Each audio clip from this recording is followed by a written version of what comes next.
Je vous emmène à présent à la découverte d'un minuscule bout de France perdu au milieu de l'océan Pacifique. L'atoll de Clipperton est à plus de 1000 km de la Terre la plus proche. Depuis sa découverte en 1711, moins de 500 personnes ont pu se rendre sur cet îlot. Nos journalistes Marc de Chevigny et Bertrand Lachat ont eu ce privilège et ils ont fait des découvertes étonnantes. Regardez. On vous excusera de n'avoir jamais entendu parler de Clipperton. Un si petit bout de terre, à peine une tache sur les cartes de navigation. Les îles vivent en général en archipel. Celle-ci est plantée seule dans l'océan, loin de tout, inhabitée, visitée au mieux tous les 2 ou 3 ans. Et pourtant c'est la France. Et les scientifiques de passage sont tenus d'y planter le drapeau. C'est aussi un signal de dire n'oublions pas cette île, elle est loin, elle est dans le Pacifique, mais on a une richesse juste incroyable, qu'on n'a pas le droit d'oublier cette île, et on a une obligation, un devoir de la protéger.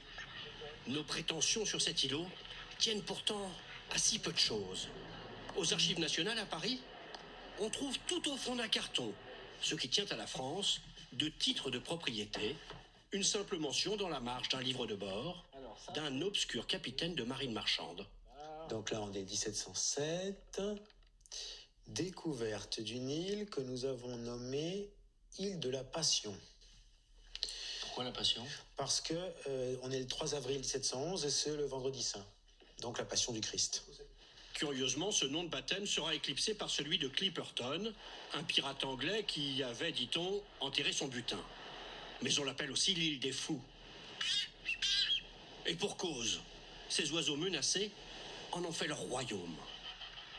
La spécificité de Clipperton, c'est d'être une des rares terres immergées au milieu de cet océan Pacifique. Et donc ce sont des oiseaux marins, ils vivent toute leur vie en mer, mais ils ont une contrainte dans leur vie, c'est de pondre un œuf. Et après l'éclosion, de nourrir leurs poussins. En théorie, leur terrain de pêche est protégé par la France. D'abord dans les eaux territoriales, réserves naturelles, puis dans l'immense zone économique exclusive. Un espace grand comme la métropole, mais que la France ne contrôle pas. Et cela fait fulminer le seul élu de la République à s'en soucier. Le seul aussi à avoir jamais mis les pieds sur Clipperton il y a une dizaine d'années. On se fait piller les ressources que l'on a.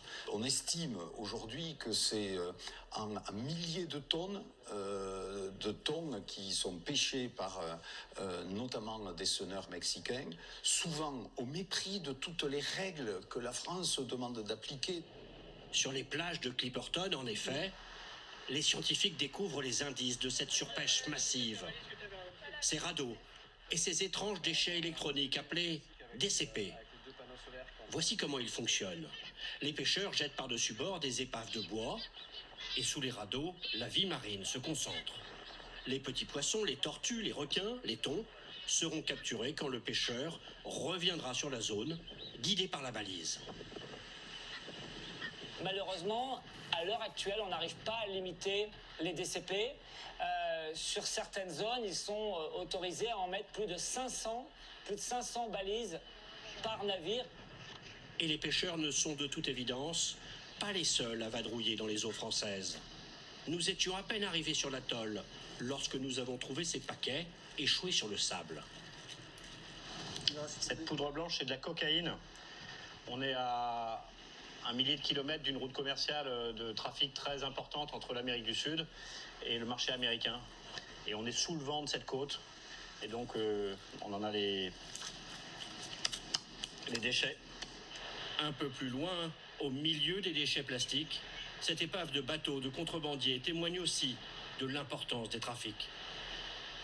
Mais comment contrôler un si vaste espace, si loin des basses françaises ? Seul ce petit patrouilleur venu de Tahiti croise, une fois par an au mieux, au large de Clipperton pour quelques jours. Le chef d'expédition est reçu à bord.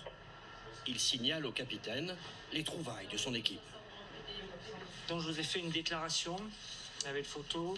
Il y avait 48 paquets situés ici. Merci à vous. C'est une aide précieuse qui est apportée ici et qui va nous permettre, nous, d'intervenir également sur zone et d'accomplir notre mission. De pouvoir saisir la drogue, la détruire, de pouvoir récupérer ces dispositifs de concentration de poissons pour analyser les activités qui peuvent se dérouler dans cette zone. En quittant l'île, nous rendons à cet espace sauvage son splendide isolement. À notre connaissance, aucune autre expédition n'est à ce jour prévue sur Clipperton. Elle va retomber dans l'oubli, loin du monde des hommes.